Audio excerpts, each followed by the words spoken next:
Don't Kill Me TV, freedom of speech. You gotta say what you gotta say, man. This here, I got a TV show. Yeah, not a TV show, but I got a situation coming out. Don't Kill Me TV, freedom of speech. I want to say what I want to say. I want to address a lot of issues that I see people afraid to talk on. People let things slide under the rug and this and that. And enough of that. We stopping all that. We saying what we saying. We standing for what we standing. Either stand for something or die for nothing. That's the way we going. Don't Kill Me TV, freedom of speech. See, and it's just a big thing, man. I'm supposed to wait for the camera crew and everybody to line this thing up. We getting everything set up, but I'm getting anxious to start talking. So I'm just, because there's a lot that you hold inside, and sometimes you really can't. You don't want the radar on you, so you don't give a fuck about a lot of things. So freedom of speech, TV, man. Don't Kill Me TV, freedom of speech. You understand what I'm saying? Yo. Don't be afraid to say that you are still racist. It's 2015 and people are racist as can be. I don't care what you do. I don't care how you feel. But don't try to sugarcoat it. I may feel the same way. I don't like everybody. No, I'm not racist, but you gotta break things down and understand what's going on. I may not give a fuck about you, but I'm not racist. You see? Freedom of Speech TV. Say what you want to say. I got a couple of issues. This is going to get big as time goes on because, at some time I want to sit down and I want to address Bloomberg. Fuck him. Christie. Fuck him. And those guys has touched me personally in life. And I personally want to let them know how I feel and, just put yourself in my shoes and see where you go. Not that it would necessarily mean anything or go anywhere, but fuck. You dig what I'm saying? Because I've been doing my thing for a minute. I've been working since I was 15. I've been doing my thing. And, two of the biggest obstacles in my path that I had to hurdle to get over, to be right here today, to be doing this video. I had to get through Christie bullshit and I had to get through Bloomberg bullshit. You see, now we can say like, okay, listen, how many terms do you get? 2, right? So because you got money, you buys another term, and then you pass a situation that nobody else can do a third term. You wasn't supposed to do a third term, and I don't even know how the people allow it. So you don't understand. Everything is just fucked up, man. You do what you want to do. Not per se, you government and the situation. You do whatever you want to do and fuck everybody. People, the situation, like you could take it back. The Gore situation. I've been watching that president shit for election shit forever. Since I can remember. They had us doing that shit since school. Then when you look at it, it's like, yo, every year is the same shit. Every term is the same shit. So now all of a sudden I go to bed and Gore wins. Hey, you waited all night for this shit. Gore wins. You go to bed, you wake up, Bush wins. It's some type of bullshit in Florida. Recount. No, listen. Let me tell you something.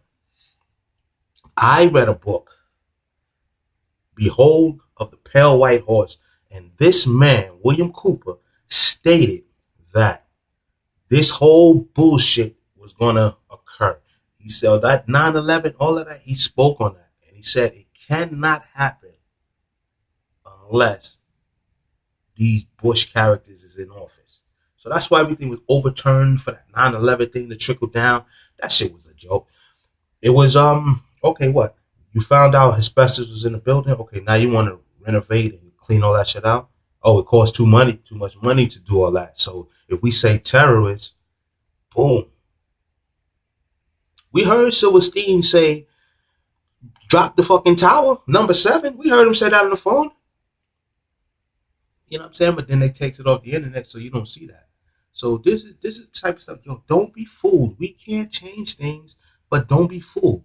Like, it's the same way, like, when you come talking to me, it's like, yo, plain and simple, tell me what you're telling me, because I hear it already. You beating around the bush. And I'm trying to be specific and say, are you talking about this? You say, oh, no, not really. We want to go around the corner and come back to this. No, fuck it. It's this here. Plain and simple. You know what I mean? Just the same way like I quit my job. I walked off for my sake. I walked off, and I'm sorry. A couple of people I was telling to hang in there and don't quit their job because, until you find a better situation. And then I turn around and walk off mine. But you know what? I got God in my hands. I got God in my favor. I got God on my side. And I walked away from my job, a state job, because I need to keep myself clean. You know what I'm saying? Not too long. Um, I would just put it straight out there. I couldn't take no more. I was going to thrash my supervisor. I would have thrashed him. I would have showed him who's really real. I would have turned the office upside down, showed the director, you're not a tough guy, smacked everybody in their fucking face. Like, you're not ruling shit. You understand? I'm here to, this is how I feed my family. This is how I eat. This is my pay. But it's not worth for me catching the case. It's not worth me going to jail. So I had to say, fuck these clowns, fuck these characters. And I had to walk off, do my thing. And thank God that I'm good today. I made the right decision. And I ain't, I'm good.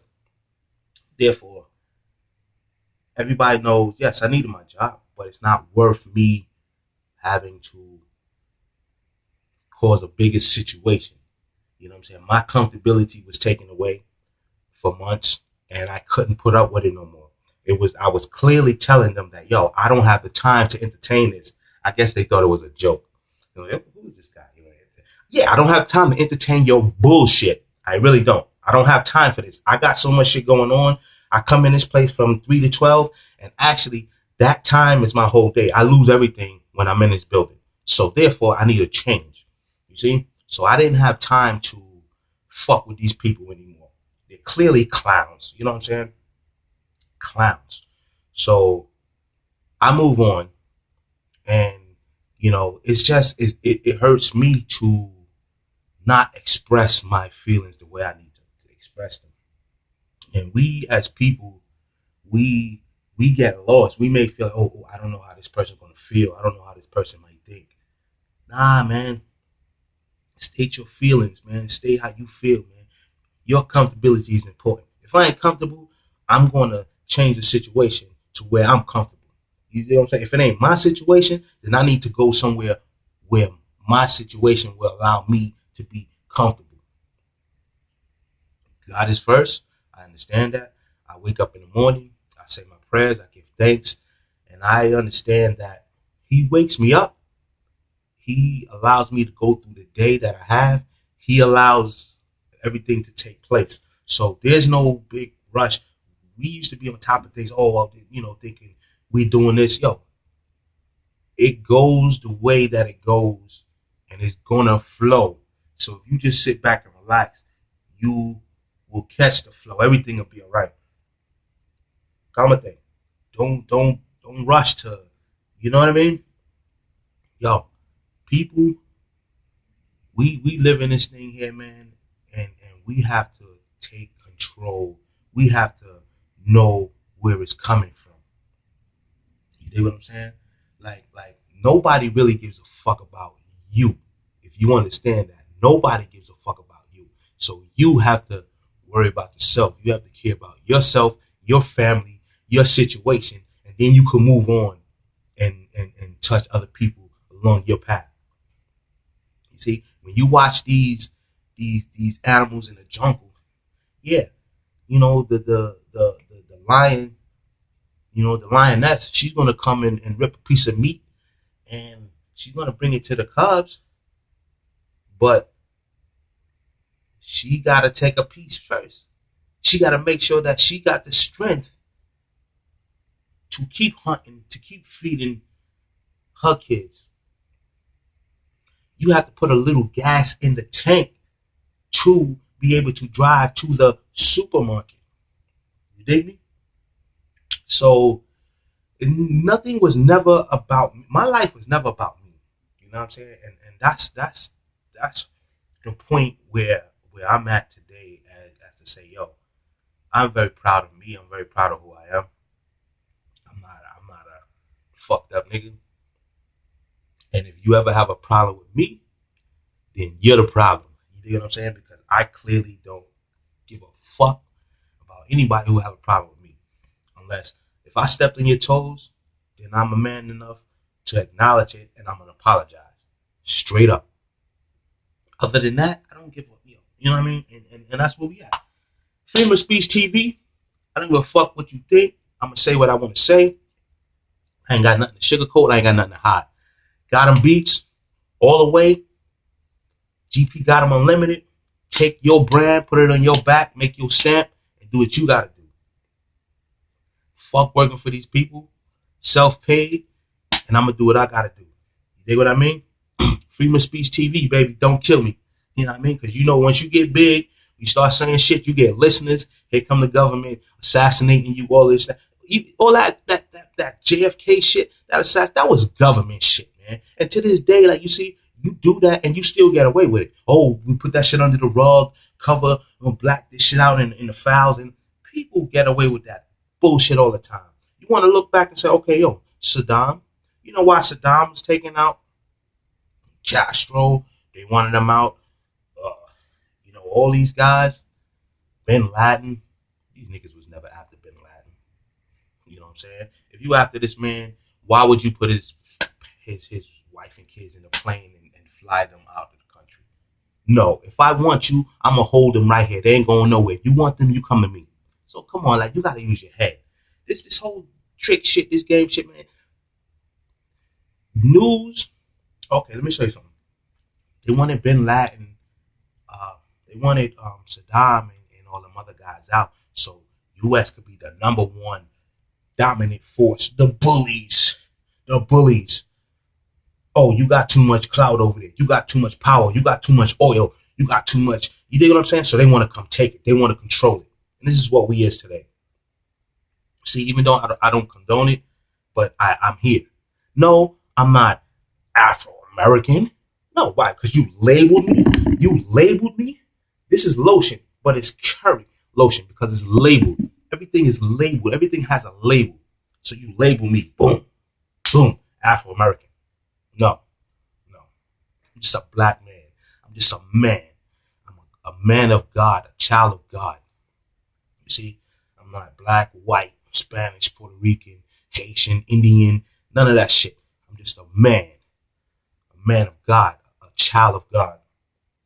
And I don't get mixed up in that. You see? So now, when you push these guys out, you're the only bully. You see what I'm saying? So that's where the U.S. was taking it. And it's wrong. It's very wrong. But nobody says anything because they run this shit. You see? So all this shit is going to come to an end. You're not going to be able to do this forever. It's all going to come to an end someday, and we'll be in paradise playing with lions and bears like we was in the beginning. You see? I would love to have a tiger in the backyard and run out and you know what I'm saying? But the world is so fucked up today. That's why we can't do that anymore.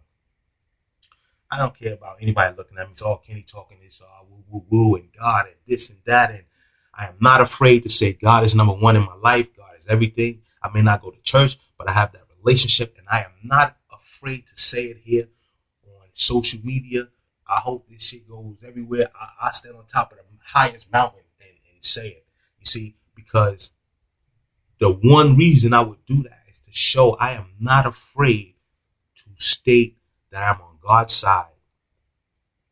And I don't give a fuck about Satan. I really don't, because I know where I stand. I have an understanding. And the biggest thing for me right now is you got to understand too, like religion. The reason why we have all these religions is to confuse people. You see what I'm saying? So now you say, oh, I'm Buddha. Nah. Don't be Buddha. Buddha ain't right. Let's be Christian. Let's Christianity. Let's this, that. All that shit confuses you. What I did for years when I was, I would say my early 20s or my late teens, is when I realized that fuck a religion, man. It's about God. It's about you and him having that one-on-one relationship. And this is the way that I've been going for years. And quite frankly, I've lasted a long time, man. I'm here, and I have to say thank God. I give my thanks and prayers, and it was love. I came up in Brooklyn. You know what I'm saying?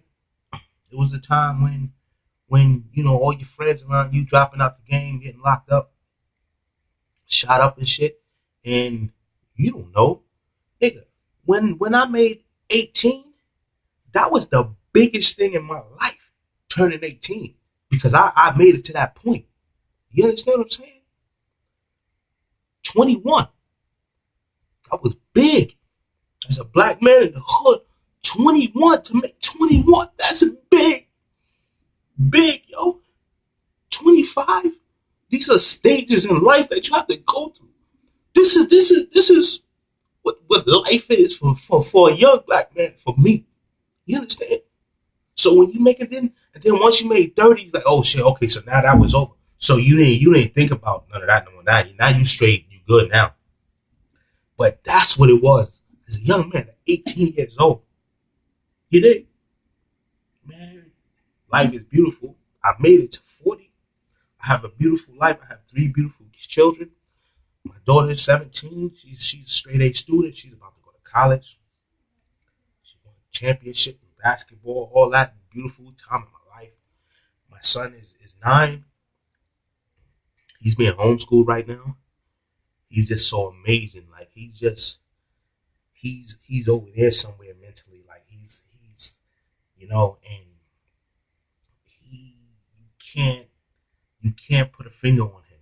You figure, hey, what's what? And you throw all type of questions and things at him, and he treats you like, what? This is nothing. This is easy. This is, you see. So I can't.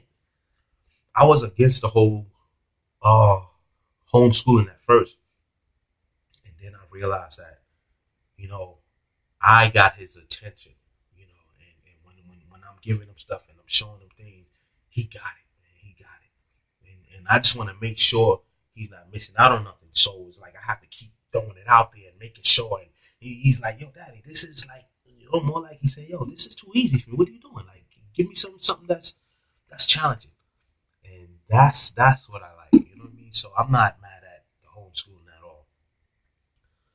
Um, my last daughter, 15, she's like 16, 17 months now, and she's a blessing, a true blessing. Like all of them, she's a true blessing from God. Long story short, uh, complications, whatever. She was born premature, 5 pounds, but thank God she was perfectly healthy. No steroids in the lungs, no shots, no this, that. She was beautiful. And that was heartbreaking. That was hard.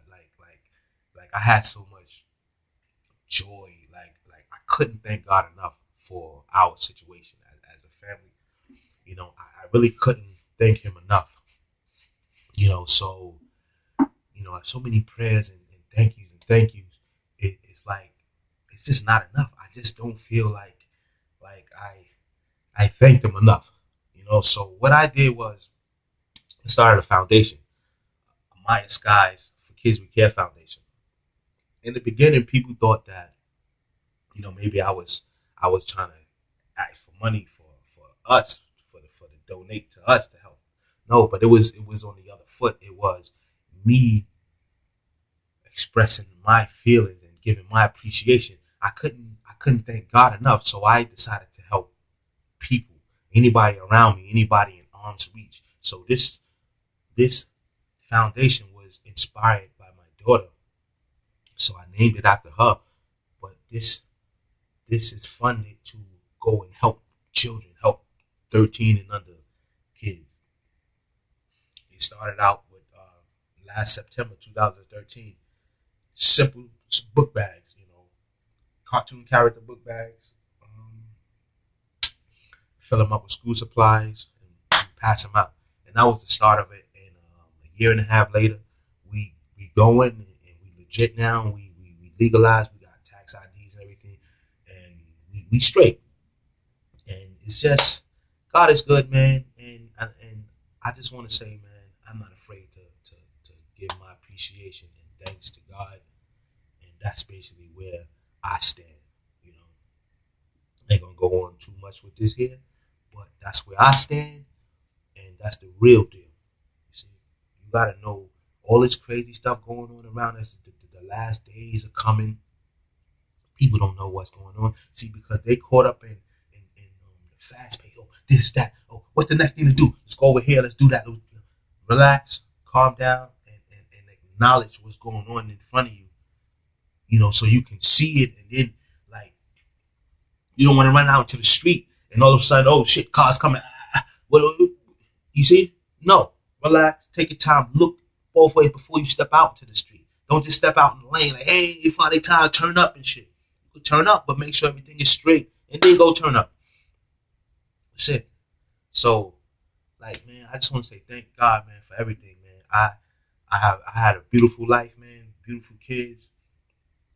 My mother, I've learned a lot from my mother. I realized today that the person that I am is the person that she instilled into me. When your mom's telling you all this and that, and you're like, man, you know, whatever. You realize that all that stuff she was saying, it equals up to who you are today. Because tell you the truth, I find myself cooking. Yes, I can cook. I do laundry. I clean the house. I shop. I take care of kids. You know, I do everything. And when I look at myself, that's all the stuff she had us doing growing up. So she was preparing us for the future. You know, so I'm great, man. I mean, I'm great because I understand the situation. I understand what's going on, and you have to be that way. Otherwise, you lost. I'm not selling my soul to the devil. I'm not, you know, selling myself out. I'm not doing all that crazy stuff. My relationship straight up with God, the Most High, Jehovah's, all I have, all I've ever had. Friends turn on you, family turn on you, people turn on you, people just around you because they got their hand out. You know, nobody really is doing anything for you. It's all about what they want. And you have to realize this. You have to realize it because if you don't, then you just caught up in the whole, you know what I'm saying? You can't get out. You see? So when I go on vacation and I take the kids to the Bahamas or whatever, it's like, oh, why are you taking the kids? Like, you know, that's for you and your wife. Or listen, man, listen, anywhere I go or anything I do, I want the kids to experience that, man, because who knows if they're ever going to get that chance again. You see what I'm saying? So I don't care what I do or where I go. I want them with me. I want them experiencing, and that's my joy of life. My joy is seeing people happy. You know, my joy is just to have people smile. Like, you know what I mean? Like I can't save the world, but I'm a touch who's in my path. You know, and that's how we do it. Hey, Miss Beautiful, Maya, let me go. Cut this off right quick. And I just gotta get this Don't Kill Me TV thing going, man. It's big and a lot, you know, people who know me know I don't say much, but I do talk when I have to or when I see a need to talk. You see, it's a lot of changes been going on around me and in my life, and I just have to say that I acknowledge it all, and I am able and willing to take it one step at a time. That's it. Your boy GP. That's what we do. One, God is first and God is all we got. Don't ever forget that, man. GP got him. Unlimited got him beats. Handle your BI. Self-pay, baby. I love you.